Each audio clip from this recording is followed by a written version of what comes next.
Hello friends, welcome back to my channel. आज के आमी आपनादेरके मशलादार डिम भाजा बानिए देखाबो।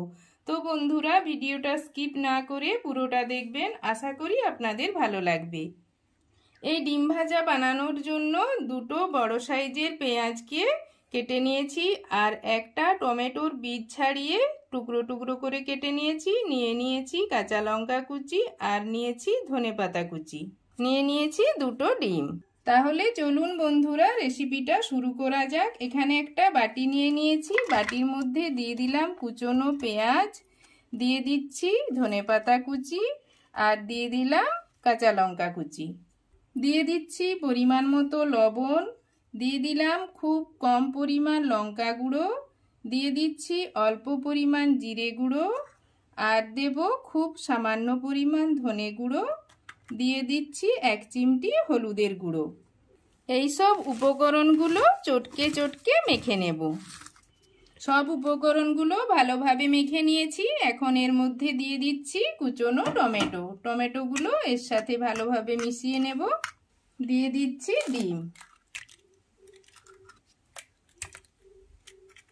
ডিম দুটো এই উপকরণগুলোর সাথে ভালোভাবে মিশিয়ে নিচ্ছি।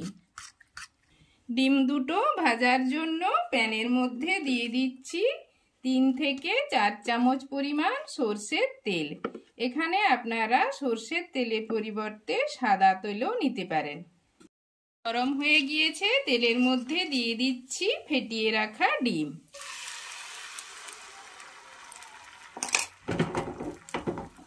ডিমের এক পাশটা ভাজা হয়ে গিয়েছে, অপর পাশটা উল্টে নেব।